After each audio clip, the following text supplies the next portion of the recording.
Well, nothing could be further from the truth. In other words, here's another massive mistake. Well, maybe we can start there, Carol. Like, how would you say and describe to someone like how life actually works? Like, Yeah. how would you answer that question?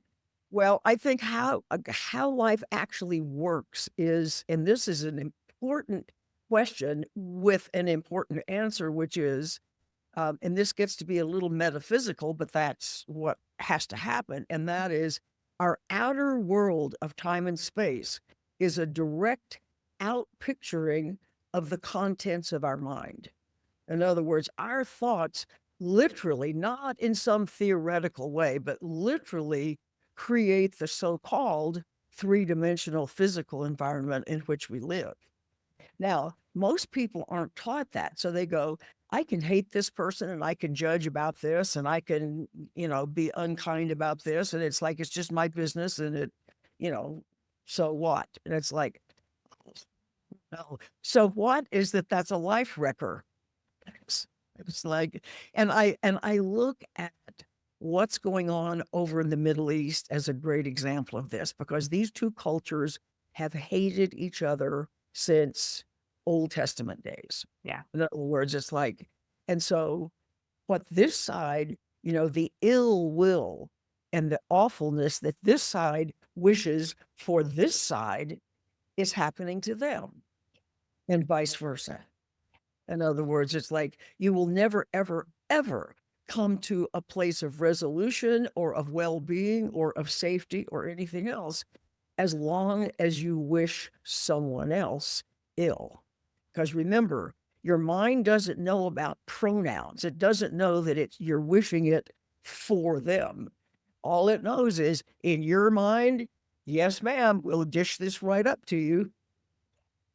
And if you don't know that, can you see the almost constant crisis some people live in because they have no clue about the power of their own thought? So that's one of the absolutely first most important things, for people to know. And I think the other way we are mistaught, and nothing about this is deliberate. People aren't deliberately trying to uh, pass along inaccurate information. They just don't know, because how would they know if nobody passed that along to them? And that is, we've all been taught that our past follows along behind us, kind of like a big pile of more and more and more experiences, good, bad, and indifferent. And that all of this stuff in the past is causing right now, as if there's a kind of a linear cause and effect that back there causes now.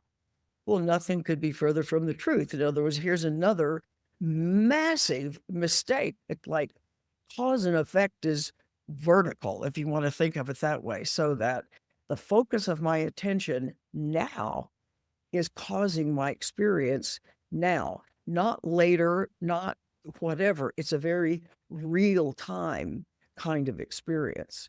So if I'm busy wishing someone ill or hating them or whatever verb you wish to use, and especially when you really wish something awful will happen to them, it's like you can't find a hiding place that's dark enough to escape what you will be calling down on your own head.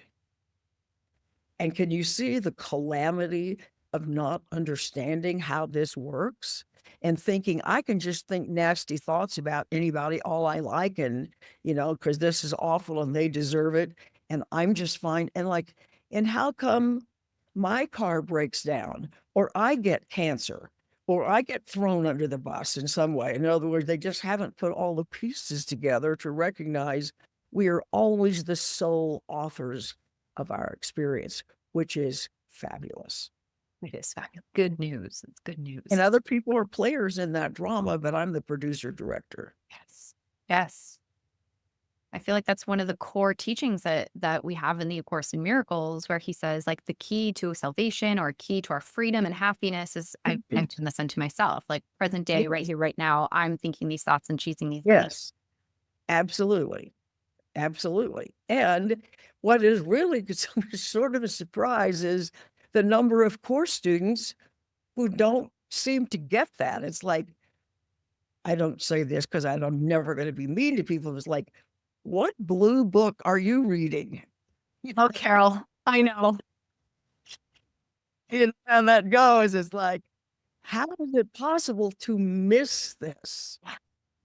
And it must be because people are reading almost like reading through a lens of almost like I've already sort of decided ahead of time what this should be about. Yeah. And so it's a kind of a selective perception thing. I lock onto the things that I agree with, and the things I don't understand, they just fall through the cracks. And nothing about that's deliberate. It's just Right.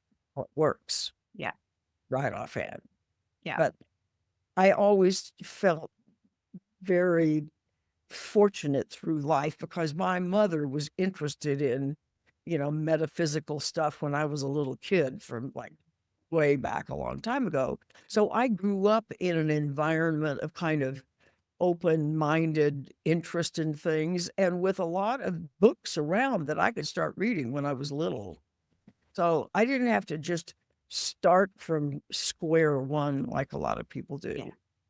Yeah. For which I am eternally grateful. And then I had an occasion to meet interesting people along the way that confirmed all of this.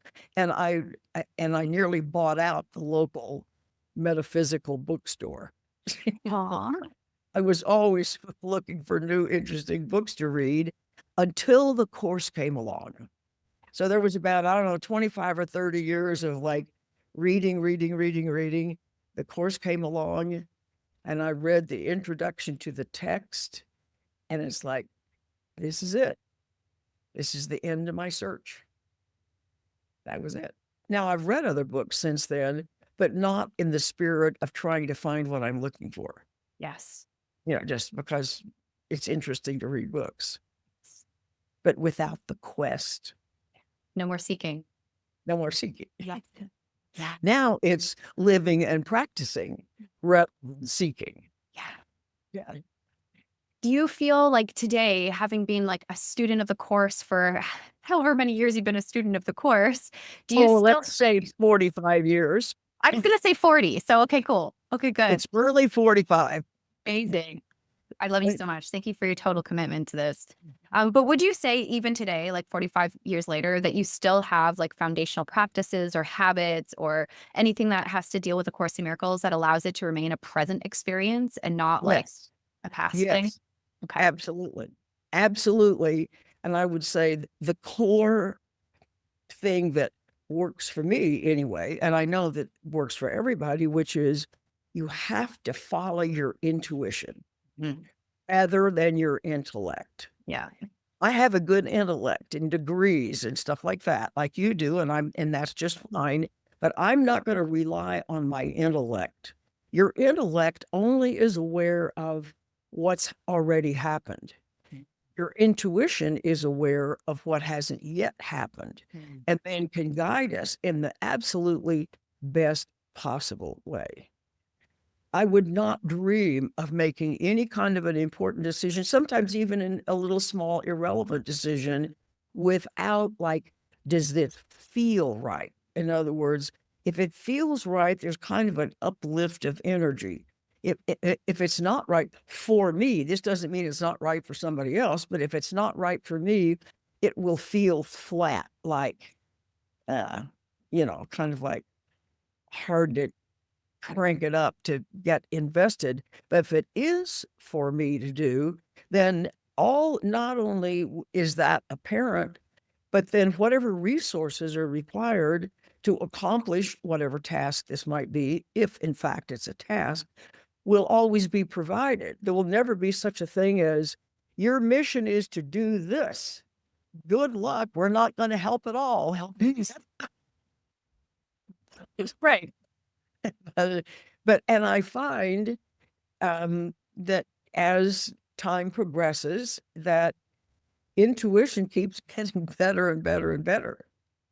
It's not like as I age, the intuition process falls off a cliff. It's like it seems to get better, which is very handy.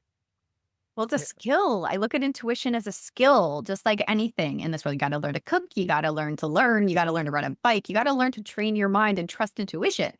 Yes, you do. You absolutely do. And then once you, and as I say, for me, I can tell if something feels flat, then don't do it or don't Yeah. go there or read that or do whatever. Not because it isn't perfectly valid and important and, wonderful for somebody else, but it's part of my curriculum. Right. And so it would be a waste of time and energy for me.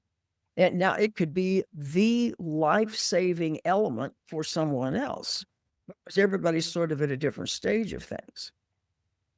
Yeah. What would you say that looks like for you? Do you feel like it's an ask and receive? Do you meditate? Do you pray? Is it just like natural for you now where you just kind of tune into where it feels flat or more alive? How does it It, look like for you? I would say it's so built in now that it would be like breathing. Yeah. In Beautiful. other words, nobody goes, okay, now I'm going to inhale. It's like, okay, now what do I do next? Okay, I exhale. Just breathe. Just breathe. And it's the same way. Um, and sometimes intuition brings some thought or some situation or whatever that I had no idea I was asking for. And sometimes I really am like, okay, I need to decide about this, whatever it might be. And in all cases, I've never known intuition to throw you under the bus Right. where you go, what was that all about? Now, you might be surprised. It might be a turning of the corner in some way in the direction of your life. But I've never, ever had a situation where I followed my intuition and thought, well, that is really disappointing. What in the world was that all about? Ever. So it's like Great. when something works 100% of the time, at least as it seems to for me, then why would I do anything else? Why would I follow any other path?